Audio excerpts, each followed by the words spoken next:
俄罗斯夏季攻势已开启，北方集团军倾巢而出，从3个方向进攻哈尔科夫州。美国紧急增加4亿军援，60枚火箭弹袭击以色列城市。M270 迎来升级，耀式战机迎来最后一次亮相。马斯克的星链涉嫌通俄。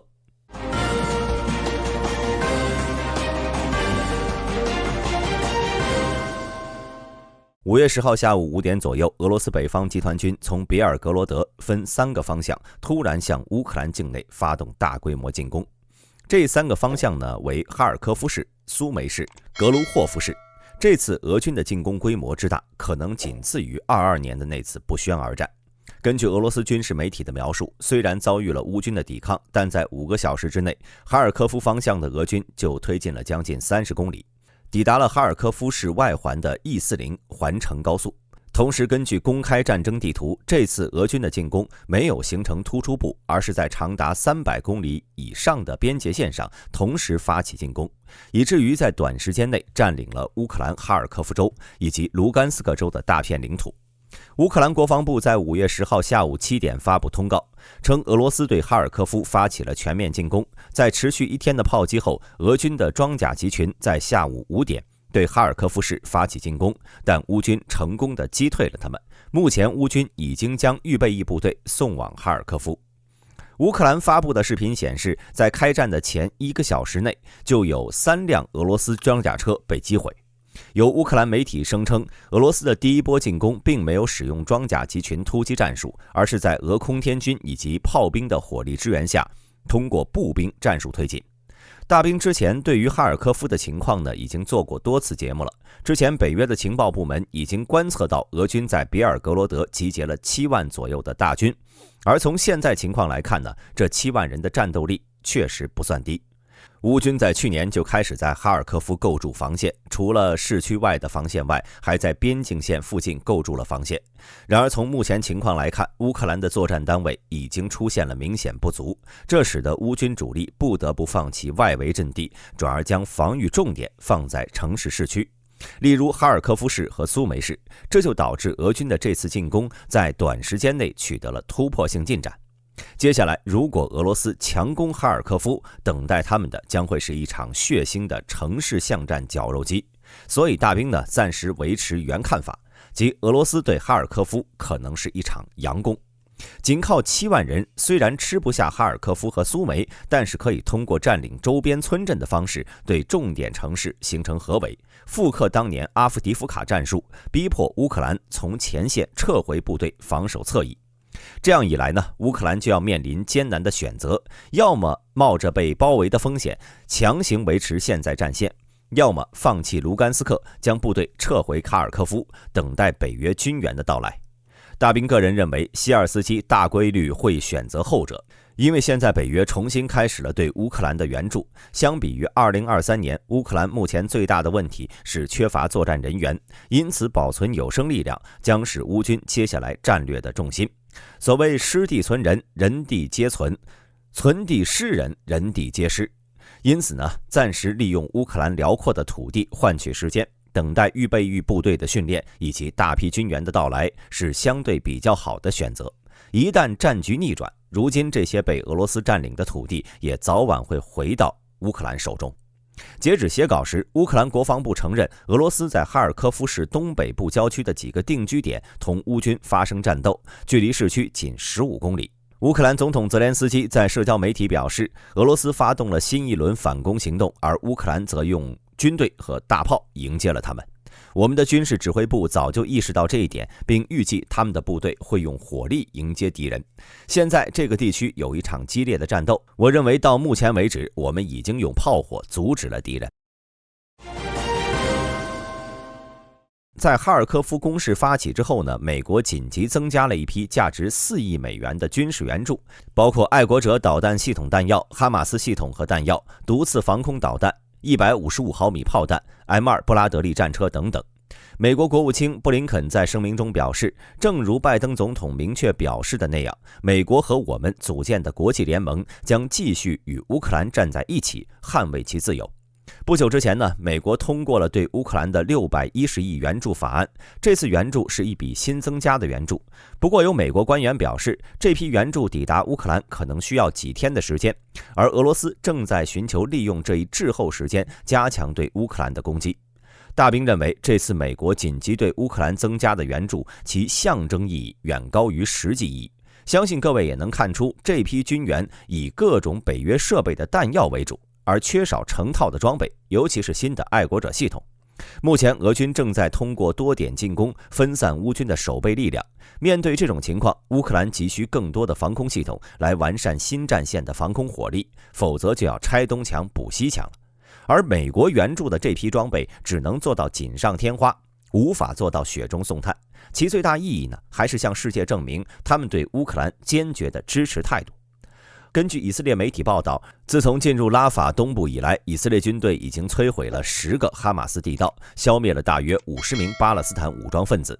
哈马斯在那里引爆了一个隧道，造成3名以色列士兵中度受伤。同时，还有进入了拉法东部的以色列军队发射了小口径迫击炮，并进行了间接火力袭击。与此同时，叙利亚武装向以色列北部发射了60多发火箭弹，造成了当地发生森林大火。而哈马斯也在加沙南部向以色列境内发射火箭弹，目前并没有看到有关人员伤亡的报告。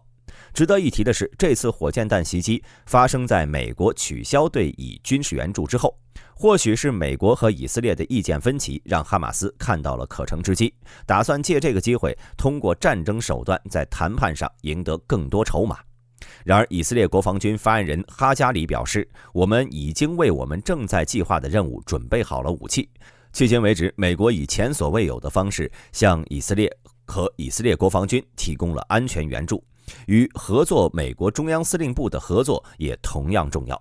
表达的呢就是一个意思，虽然我和美国暂时有一点小矛盾，但是我们之间呢有着长久的友谊，偶尔的分歧不会动摇两国的关系。同时，就算美国不给我以色列装备，我依旧能拿下拉法。大兵认为，经过数个月的观察，公众对以色列国防军以及哈马斯的战斗力和战术已经有了一个基本的了解。在巷战场景下，由于失去了重火力的掩护，以色列国防军往往会显得有些被动。而现在的国际形势呢，又十分敏感，因此，如果以色列想要夺取拉法，则必须速战速决，否则一旦演变成治安战，形势将对以色列十分不利。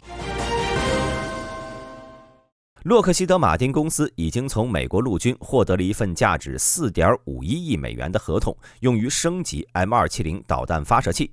该协议呢，将于2024年5月8号在达拉斯宣布。洛克希德马丁公司精确射击副总裁杰伊·普莱斯强调了这些增强功能的重要性。现代化不仅将增加发射器的能力，还将确保 M270 系列在联合行动中仍然是一个高效可靠的平台。这次升级涉及对系统进行全面检修，包括安装新发动机、增强型装甲驾驶室以及集成新的通用火控系统，也就是 CFCS。CFCS 旨在确保 MLRS 系列弹药和未来弹药兼容。M270 多管火箭系统由 Lintamco Watt 开发，由包括洛克希德马丁公司在内的多家公司制造，是一种多管火箭发射器。该系统从1983年开始服役，已经用于了海湾战争、阿富汗战争、伊拉克战争、俄乌战争和哈以冲突。M270 的特点呢是能够发射12枚 MLRS 火箭或者2枚陆军战术导弹。它具有坚固的底盘、铝制船体和加固的铝制驾驶室，可以提供轻型爆炸冲击保护。车体呢由康明斯 VTA903 柴油发动机提供动力，最高时速可达 64.4 公里每小时，续航里程为483公里。M270 可以使用 ATACMS 弹药，最远射程300公里外的目标，用 M3031 GMLRS 火箭弹，最远打击是92公里的目标。美军内部呢，有时会戏称 M270 火箭炮为指挥官的私人猎枪，也有士兵呢称其为吉普赛货车。因为火箭炮缺少储物空间，导致士兵常常要将杂物放在其顶部，就像吉普赛人喜欢把货物放在头顶。美国海军陆战队正在告别一架拥有数十年历史的喷气式飞机，并计划最后一次公开露面时大张旗鼓地将其送走。从1980年代以来 ，AV-8B-12一直是海军陆战队的战术中坚力量。它参与了世界各地的多项行动，包括最近在该地区的动荡的情况下，在红海拦截无人机，以不同的型号巩固了它作为传奇飞机在海军陆战队历史上的地位。5月11号和12号，它将在北卡罗来纳州的海军陆战队航空站的樱桃角展览中最后一次亮相。这次展览呢，将吸引约15万人。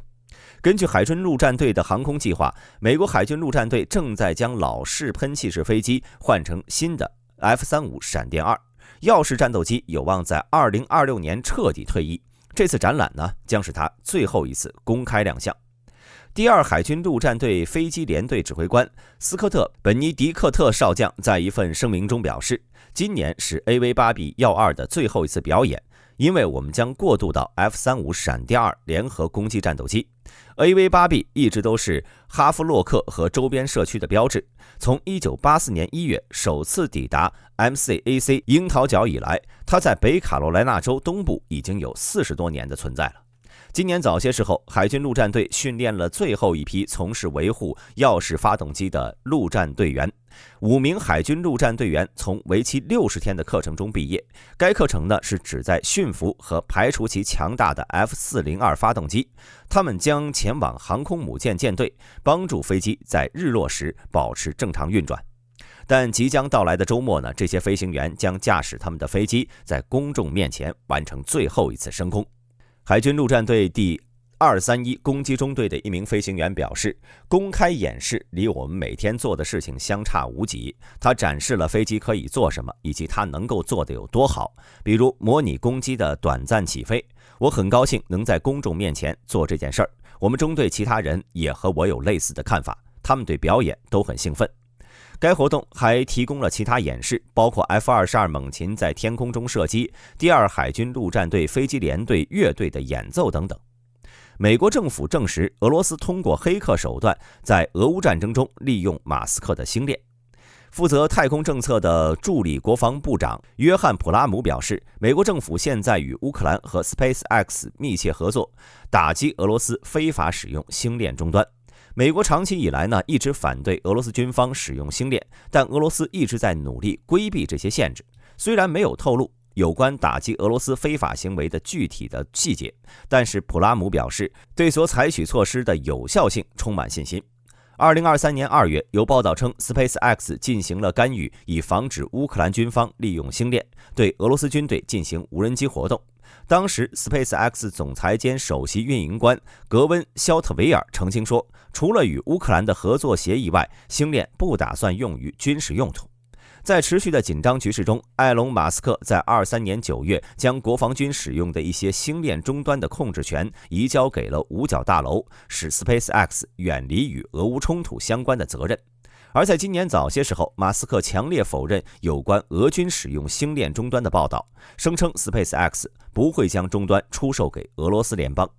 同时，为了应对星链在军事用途施加的限制，乌克兰一直在探索替代方案。4月，乌克兰最大的移动运营商宣布将和英国公司 OneWeb 合作。OneWeb 拥有一个提供宽带互联网服务的卫星，为 SpaceX 的星链提供替代方案。